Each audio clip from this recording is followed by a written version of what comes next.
नमस्कार, news capital express में आपका स्वागत है। बुलेटिन की शुरुआत करते हैं खास खबरों के साथ। मध्य प्रदेश के लोकप्रिय मुख्यमंत्री शिवराज सिंह चौहान के जन्मदिन के मौके पर भारतीय जनता पार्टी अल्पसंख्यक मोर्चा द्वारा कमला पार्क स्थान पर भारतीय जनता पार्टी अल्पसंख्यक मोर्चा के जिला अध्यक्ष रियाज अहमद शेरू भाई, भारतीय जनता पार्टी पूर्व जिला अध्यक्ष अब्दुल सलीम, भाजपा जिला भोपाल कार्यालय मंत्री रवि शर्मा, भारतीय जनता पार्टी अल्पसंख्यक मोर्चा उपाध्यक्ष शमीम अफजल, असलम इलियास, मोहम्मद इरशाद अंसारी, अज्जू भाई, लालू भाई, मोहम्मद शाहिद, मोहम्मद जावेद, मोहम्मद जफर मौजूद रहे। 5 करोड़ हमारे साथ हैं। सिंह चौहान जी को जन्मदिन की दिली मुबारकबाद।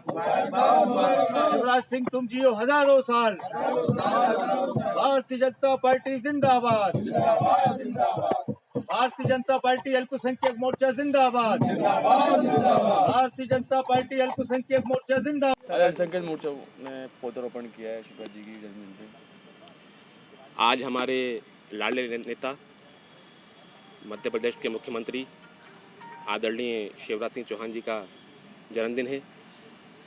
हमारी माननीय मुख्यमंत्री जी के इच्छानुसार जो लगातार करते चले आ रहे हैं पौधारोपण, हमने आज सीएम हाउस में ना उनको गुलदस्ता व्यक्त किया, उनके निर्देश के अनुसार ना मिठाई, उनकी जो मंशा के अनुरूप आज भारतीय जनता पार्टी अल्पसंख्यक मोर्चा कमला पार्क में पौधारोपण किया है। और अल्पसंख्यक मोर्चा का हर कार्यकर्ता यहाँ से संकल्प लेके जाएगा कि अपने घर पर, अपने मोहल्ले में गर्मी का मौसम चालू हो रहा है और जगह जगह पौधारोपण का कार्य अल्पसंख्यक मोर्चा करेगा। मुख्यमंत्री शिवराज सिंह चौहान, प्रदेश अध्यक्ष पीडी शर्मा ने किया स्मार्ट सिटी पर पौधारोपण। वो भैया, हर व्यक्ति का जन्मदिन अगर कुछ बेहतर दे सके समाज को तो वो देने का काम करना चाहिए। और इसलिए मन में ये भाव आया कि होर्डिंग, पोस्टर, बाकी तामझाम के बजाय अगर हम वृक्षारोपण करके जन्मदिन मनाएं और शुभकामनाएं भी वृक्ष लगा के दें तो उससे अच्छा जन्मदिन कोई हो नहीं सकता। क्योंकि पेड़ लगाना मतलब आने वाली पीढ़ियों के लिए धरती को बचाने का काम है। हमारे यशस्वी प्रधानमंत्री श्रीमान नरेंद्र मोदी जी ने भी ग्लोबल वार्मिंग और क्लाइमेट चेंज के खतरे से धरती को बचाने के लिए नेट जीरो का आह्वान किया है 2070 तक, और उसके पहले भी उन्होंने लक्ष्य निर्धारित किए हैं। तो उन लक्ष्यों की पूर्ति में भी ये सहायक होगा। मैं बहुत आभारी हूं भारतीय जनता पार्टी के प्रदेश के अध्यक्ष श्रीमान विष्णुदत्त शर्मा जी का, पूरी टीम का, संगठन का। उन्होंने भी आज आह्वान किया है कि पेड़ लगाकर ही जन्मदिन मनाएं, ये सार्थकता है। और मैंने हमेशा ये अपील की है कि जन्मदिन के दिन, शादी की वर्षगांठ पर, बच्चों के जन्मदिन के दिन या माताजी पिताजी की पुण्य स्मृति में अगर ये पवित्र काम हम करते हैं तो सचमुच में जन्मदिन की सार्थकता होती है। मैं प्रदेशवासियों को फिर यही आह्वान करता हूं कि पेड़ केवल हमें जीवन नहीं देते। एक वयस्क पेड़, बड़ा पेड़ अगर देखें तो हजारों जीव जंतुओं का घर होता है, कीट पतंगों को, पक्षियों को स्थान देता है। ऑक्सीजन और पानी भी हमें पेड़ों की जड़ों से ही मिलता है। हमारी नर्मदा मैया और बाकी नदियां पेड़ों की जड़ों से ही निकली, बूंद बूंद करके पेड़ जो जल छोड़ते हैं, पहले अवशोषित करते हैं बरसात में, बाद में छोड़ते हैं, उसी से निकला हुआ है। इसलिए सब एक पेड़ जरूर साल में लगाएं। आज भारतीय जनता पार्टी का अभियान चल रहा है, लेकिन मैं आभारी हूं, कई धर्मगुरुओं ने भी, स्वामी अवधेशानंद जी का फोन आया था, वो भी पेड़ लगा रहे हैं। कई धर्मगुरु पेड़ लगा रहे हैं, समाज सेवी पेड़ लगा रहे हैं। अंकुर अभियान अभी चल रहा है, तो उसमें भी अभी पेड़ों की संख्या लगते लगते लाखों तक पहुंच चुकी है। तो पृथ्वी को हरा भरा रखने का ये अभियान सार्थकता की ओर बढ़ रहा है। मुख्यमंत्री शिवराज सिंह चौहान के जन्मदिन के अवसर पर बीजेपी प्रदेश अध्यक्ष विष्णुदत्त शर्मा ने मुख्यमंत्री शिवराज सिंह चौहान के साथ वृक्षारोपण किया। इसके बाद प्रदेश अध्यक्ष विष्णुदत्त शर्मा ने मुख्यमंत्री निवास पहुंचकर शिवराज सिंह चौहान को जन्मदिन की शुभकामनाएं दी। मुख्यमंत्री शिवराज सिंह चौहान के जन्मदिन के अवसर पर बीजेपी प्रदेश अध्यक्ष विष्णुदत्त शर्मा ने मुख्यमंत्री शिवराज सिंह चौहान के साथ वृक्षारोपण किया। इसके बाद प्रदेश अध्यक्ष विष्णुदत्त शर्मा ने मुख्यमंत्री निवास पहुंचकर शिवराज सिंह चौहान को जन्मदिन की शुभकामनाएं भी दी हैं। सर, आज बीजेपी प्रदेश भर में पौधारोपण अभियान चला रही है मुख्यमंत्री जी के जन्मदिन। आज मैं मध्य प्रदेश के हमारे लोकप्रिय, यशस्वी और इस प्रदेश के जनप्रिय मुख्यमंत्री आदरणीय शिवराज सिंह चौहान जी के जन्मदिन के अवसर पर मैं संपूर्ण भारतीय जनता पार्टी परिवार की ओर से उनको बहुत हृदय से शुभकामनाएं देता हूं। अपने परिवार की ओर से उनको शुभकामनाएं देता हूं। हम सब लोग जानते हैं कि माननीय मुख्यमंत्री जी का जीवन भारतीय जनता पार्टी के कार्यकर्ताओं के साथ साथ इस प्रदेश के लिए और देश के लिए भी एक प्रेरणास्पद जीवन है, क्योंकि उन्होंने जिस प्रकार का संकल्प अपने जीवन में लिया, जो कोई जनप्रतिनिधि के लिए आसान नहीं होता कि प्रतिदिन एक वृक्ष लगाकर पर्यावरण के संवर्धन संरक्षण का तो काम है ही, लेकिन राजनीतिक क्षेत्र में इस प्रकार का संकल्प लेना ये सामान्य बात नहीं होती। लेकिन माननीय मुख्यमंत्री जी ने प्रतिदिन, वो देश के अंदर किसी भी कोने में हो, जो 1 वर्ष का उनका पूरा संकल्प जो अनवरत जारी है, ये हम सब कार्यकर्ताओं के लिए, आम नागरिकों के लिए एक बड़े प्रेरणा का स्रोत हमारे लिए बना है। भारतीय जनता पार्टी के कार्यकर्ताओं ने आज उनके जन्मदिन के अवसर पर उनकी इच्छा के अनुरूप, जो माननीय प्रधानमंत्री जी, माननीय राष्ट्रीय अध्यक्ष जी सेवा और समर्पण के अभियान के साथ जो बात कहते हैं, तो माननीय मुख्यमंत्री जी की इच्छा के अनुरूप मध्य प्रदेश के अंदर भी उनके जन्मदिन पर सेवा और समर्पण के साथ कार्यकर्ता सेवा के भाव का काम भी करेंगे। और आज वृक्ष लगा करके कम से कम एक वृक्ष कार्यकर्ता मध्य प्रदेश में अपने जिस स्थान पर है, बाकी वृक्षारोपण भी बड़ी संख्या में जो कार्यकर्ता करेंगे, वो भी एक आह्वान कार्यकर्ताओं ने किया है। लेकिन भारतीय जनता पार्टी मध्य प्रदेश ने आज वृक्ष लगाकर माननीय मुख्यमंत्री जी के जन्मदिन के साथ हम उनके संकल्प को ताकत देने का, हमारे मुख्यमंत्री जी ने अगर इस प्रकार का अभियान लिया है तो उसको ताकत भारतीय जनता पार्टी मध्य प्रदेश और हमारे मध्य प्रदेश के प्रदेशवासियों ने जो दिया है, आज हम सभी कार्यकर्ताओं ने संकल्प के साथ एक वृक्ष लगाकर उनके जन्मदिन को मना रहे हैं। नगरीय प्रशासन और आवास मंत्री भूपेंद्र सिंह ने मुख्यमंत्री शिवराज सिंह चौहान के जन्मदिन पर शुभकामनाएं दी और मुख्यमंत्री के सुधीर और मंगलमय जीवन की कामना की है। मंत्री सिंह ने कहा कि यशस्वी मुख्यमंत्री और हमारे नेता शिवराज सिंह चौहान के जन्मदिन पर उनको बहुत बहुत शुभकामनाएं। ईश्वर से प्रार्थना करते हैं कि हमें और प्रदेश को सदैव उनका नेतृत्व मिलता रहे। मध्य प्रदेश ने उनके नेतृत्व में पिछले वर्षों में जो विकास की ऊंचाइयां छुई हैं, जिस तेज गति से प्रदेश का विकास हुआ है, आज प्रदेश अग्रिम पंक्ति के राज्यों में खड़ा है। हम सब मानते हैं जब शिवराज की मुख्यमंत्री बने थे तो प्रदेश बीमारू हालत में मिला था। यशस्वी मुख्यमंत्री, हम सब के नेता माननीय शिवराज जी के आज जन्म दिवस के अवसर पर हम सब उनको बहुत शुभकामनाएं देते हैं और ईश्वर से प्रार्थना करते हैं कि उनका नेतृत्व सदैव हम लोगों को मिलता रहे, मध्य प्रदेश को सदैव उनका नेतृत्व मिलता रहे और उनके नेतृत्व में मध्य प्रदेश में पिछले वर्षों में जो ऊंचाइयां छुई हैं मध्य प्रदेश ने, जिस तेज गति से मध्य प्रदेश विकास में आगे बढ़ा है, आज देश के अग्रिम पंक्ति के राज्यों में मध्य प्रदेश खड़ा हुआ है। हम सब जानते हैं कि जब माननीय शिवराज जी मुख्यमंत्री बने उस समय मध्य प्रदेश बीमारू राज्य की श्रेणी में आता था। आज वही मध्य प्रदेश विकास में, शांति में, निवेश में, रोजगार में, कृषि में, हर क्षेत्र में आज देश में अग्रिम पंक्ति में खड़ा हुआ है। हमारे ऐसे यशस्वी नेता जो सादगी और विनम्रता, शालीनता, जिन से हम सबको सीखने मिलती है, जिनका जीवन सादगी से भरा हुआ जीवन, अभिमान से पूरी तरह से मुक्त जीवन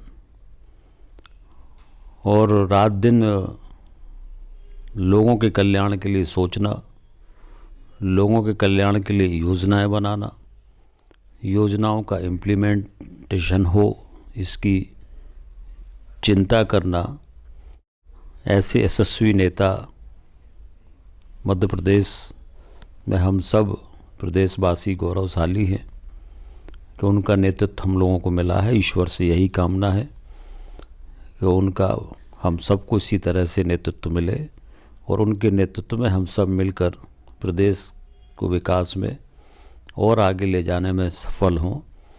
बहुत शुभकामनाएं, बहुत बधाई। अपने जन्मदिन के मौके पर मुख्यमंत्री शिवराज सिंह चौहान ने भोपाल के MVM कॉलेज ग्राउंड में कन्या पूजन किया, सफाई कर्मचारियों के पैर धोकर सम्मान किया। उन्होंने कहा कि यह सभी सफाई कर्मी का सम्मान है। शिवराज ने कहा कि यह अकेले उनका सम्मान नहीं है, ऐसा वर्ग जो पूरे कचरे का बोझ उठाता है, शहर को स्वच्छ रखने का काम करता है। PM नरेंद्र मोदी भी उनका ऐसा ही सम्मान करते हैं। CM ने कहा कि यह कर्मकांड नहीं है, यदि मैंने पैर धोए और पीछे है तो यह हृदय से सम्मान है। इसके बाद उन्होंने सफाई कर्मियों को भोजन भी परोसा। उनके सुखद जीवन की कामना के लिए सभी बच्चियों के चेहरे पर मुस्कान, मुख्यमंत्री महोदय उनकी सराहना करते हैं और सम्मान का ये क्रम पूरा भी करते जा रहे हैं। उनकी पैर पूजा। संतोषी जी, आज आपके साथ CM ने किया, कैसा लगा? अच्छा लगा मैडम। क्या कुछ बातें हुई उनके साथ?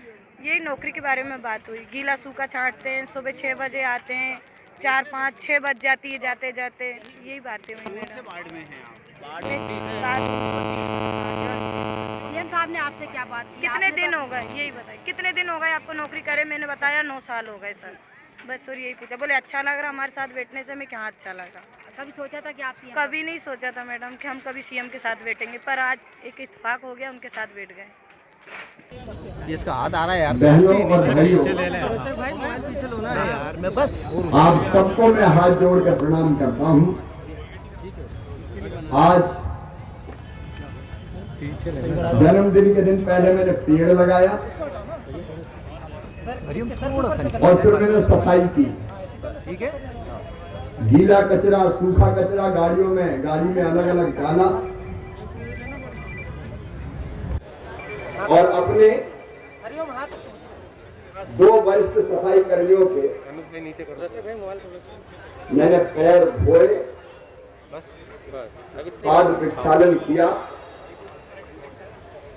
और उनका सम्मान किया। ये अकेले उनका सम्मान नहीं है, ये आप सबका सम्मान है। हमारे प्रधानमंत्री श्रीमान नरेंद्र मोदी जी, वो भी ऐसे वर्ग जो पूरा बोझ उठा के कचरे का शहर को स्वच्छ रखने का काम करते हैं, उनका ऐसा ही सम्मान करते हैं। आपके परिश्रम के कारण, आपके पसीने के कारण स्वच्छता रहती है। कोई ये ना समझे कि ये काम कोई छोटा मोटा काम है। अगर सबसे बड़ा काम कोई है तो मैं मानता हूं वो सफाई करके स्वच्छता रखने का काम है, और वो काम आप सब भाई और बहन करते हैं। अगर आप ये काम ना करें, गंदगी हो जाए तो शहर में कई तरह की बीमारियां फैल जाए। जहाँ स्वच्छता है वहाँ स्वास्थ्य है, वहाँ स्वच्छता है वहाँ सुंदरता है।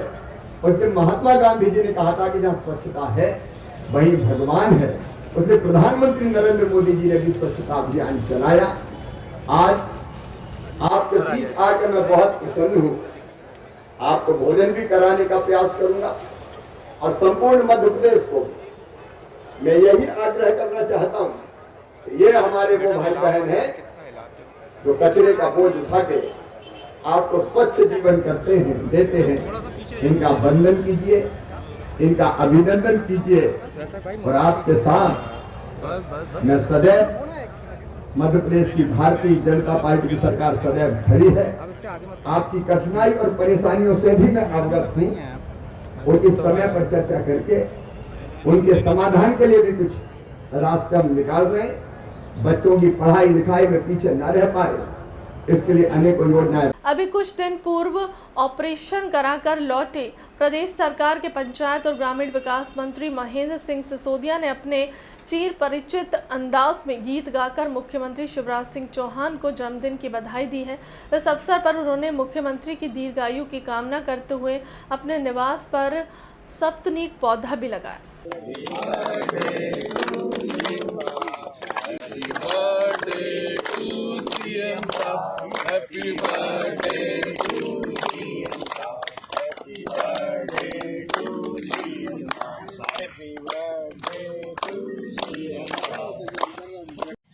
बार बार दिन ये आए, बार बार दिल ये गाए, तू जिए हजारों साल है मेरी ये आरज़ू।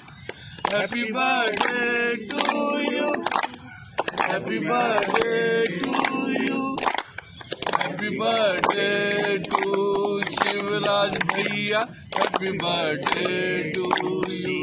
बहुत बहुत शुभकामनाएं भाई साहब, लंबी आयु लगे, इसी तरह आपके नेतृत्व में प्रदेश प्रगति करता रहे। हम सबकी शुभकामनाएं आपके साथ है और हम सबकी उम्र आपके साथ है और इसी तरह ईश्वर का आशीर्वाद आपके साथ सदैव बना रहे और हमारी आदरणीय साधना भाभी जी, उनका सानिध्य आपके साथ इसी तरह बना रहे और दोनों खुशी से मध्य प्रदेश को प्रगति की ओर ले जाएं, यही हम सबकी कामना है। बहुत बहुत जन्मदिन की शुभकामनाएं। भूख प्यास से हो रहे परेशान विकलांग मारे मारे फिर रहे हैं। विकलांग जिले भर के विकलांग के साथ आए इनके परिजन सहित आला अधिकारियों व नगर पालिका पंचायत के कर्मचारियों पर भटकते रहे विकलांग। किसी की कोई पूछ परख नहीं है। जब विकलांग चल ही नहीं रहे हैं तो हो सकते हैं उनको इतनी भीड़ में बुलाने का मतलब समझ से परे है। वैसे तो अन्य सुविधाएं पंचायत स्तर पर भी मुहैया कराई जा रही हैं, फिर भी विकलांग की किस्मत में परेशानियां है क्या, इससे का लिखा माना हुआ अभिशाप है। भूख प्यास से हुए परेशान नहीं हुई कोई भी व्यथा। हजारों की संख्या में पहुंचे निशक्त लोग। जब आला अधिकारी से इस अव्यवस्था का बारे में पूछा गया, जानकारी लेना चाहिए तो अधिकारी मीडिया के सामने आने से बचते नजर आए।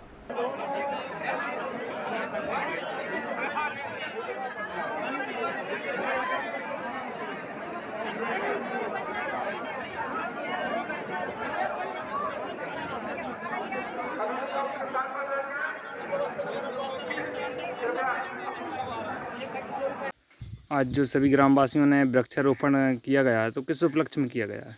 आज भारतीय जनता पार्टी मध्य प्रदेश के नेतृत्व के निर्देशानुसार प्रत्येक मतदान के केंद्र पर, प्रत्येक पंचायत में, प्रत्येक मंडल में और प्रत्येक जिले में हमारे प्रदेश के यशस्वी मुख्यमंत्री परम सम्मानीय शिवराज जी चौहान का आज जन्मदिन 63 वर्ष उनके पूर्ण हो गए। 63वां जन्मदिन मनाया जा रहा है। तो उसी उपलक्ष्य में हमारे यशस्वी प्रदेश के मुख्यमंत्री सम्मानीय शिवराज जी चौहान ने संकल्प लिया है कि मेरे जन्मदिन को पर्यावरण की शुद्धि के लिए वृक्षारोपण का कार्यक्रम रखा जाए और प्रत्येक मतदान केंद्र पर, प्रत्येक पंचायत में कम से कम प्रत्येक व्यक्ति द्वारा, भारतीय जनता पार्टी के एक कार्यकर्ता द्वारा कम से कम एक झाड़, एक वृक्ष लगाया जाए और उसकी पूरी देखभाल की जाए ताकि वह झाड़ सुरक्षित होकर भविष्य में पर्यावरण को शुद्ध करेगा। ऐसा संकल्प हमारे यशस्वी प्रदेश के मुख्यमंत्री जी ने लिया है और आज के इस अवसर पर मैं हमारे प्रदेश के यशस्वी मुख्यमंत्री जी के दीर्घायु जीवन की कामना करता हूं।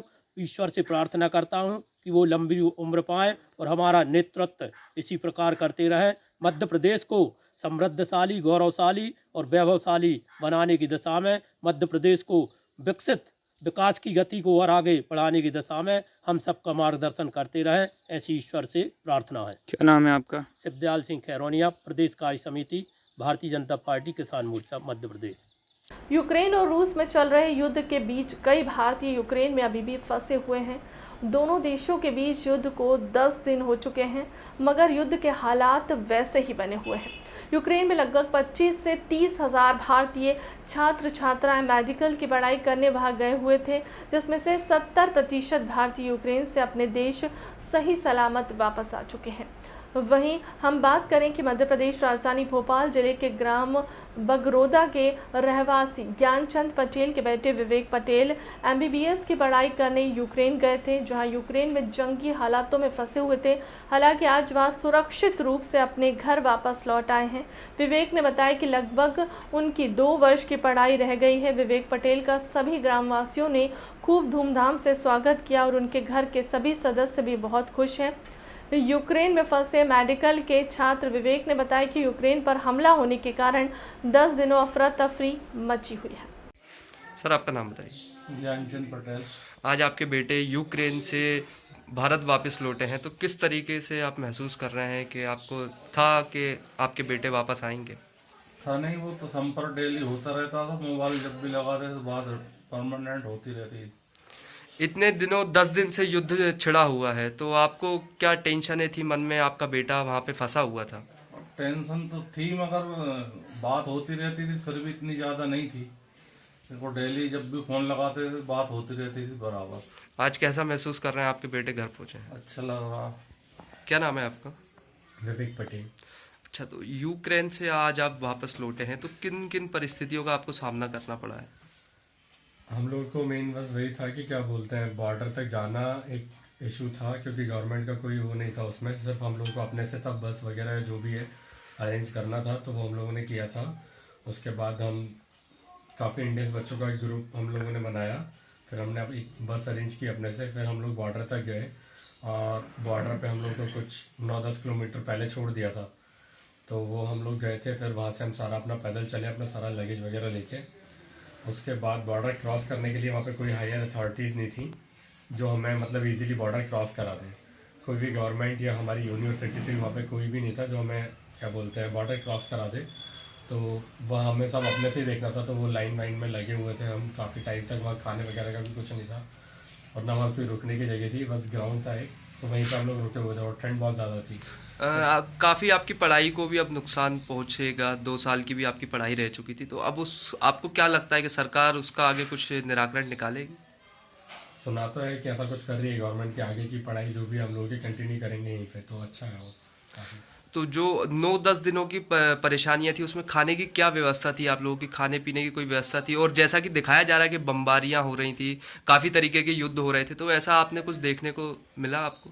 नहीं, मैंने तो ऐसा कुछ नहीं देखा, क्योंकि हम लोग की सिटी में कुछ नहीं हुआ था। जहाँ से मैं टर्नोपिल में था, तो बाकी सिटीज़ में मेनली बहुत कुछ हुआ है जहाँ मेरे फ्रेंड्स वगैरह थे। और खाने का था तो वो बॉर्डर पे कुछ नहीं था। जैसे मैं बॉर्डर क्रॉस किया था, 2 दिन मुझे लगे थे, तो वहाँ पे हम कुछ 40 या 48 घंटे के आसपास हम लोग लाइन में लगे हुए थे।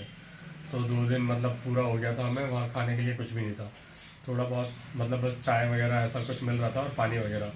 तो वहाँ पे प्रॉब्लम थी। बॉर्डर क्रॉस करने के बाद गवर्नमेंट की फैसिलिटीज़ काफ़ी अच्छी थी वहाँ, उसके बाद हमें सारी चीज़ें मिली हैं। उसके बाद कोई प्रॉब्लम नहीं हुई खाने वगैरह की, बट बॉर्डर क्रॉस करने के बाद मन में ऐसा कुछ भय था कि हम अपने घर नहीं पहुंच पाएंगे? और वहाँ पे जब आप बॉर्डर पहुंचे तो काफ़ी मन में टेंशनें भी होंगी कि हम घर कैसे जाएंगे, नहीं भी पहुंच पाएंगे, ऐसा नहीं? ऐसा कुछ नहीं था, ये तो था कि पहुँच तो जाएंगे, क्लियर था। क्योंकि बॉर्डर पे एक बार आने के बाद सेफ से हम लोग पता है यहाँ कुछ नहीं होने वाला है, बस टाइम लग रहा था ज़्यादा, और कुछ नहीं। वो थोड़ा हेक्टिक था क्योंकि खाने वगैरह का बहुत इशू था, रहने का था, वॉशरूम वगैरह का बहुत प्रॉब्लम था। तो बाकी ऐसा कुछ नहीं था कि घर नहीं पहुँचेंगे। ठीक। फिलहाल क्लब तक की खबरों में इतना ही। देश दुनिया की तमाम बड़ी खबरों के लिए बने रहे हमारे चैनल के साथ। नमस्कार।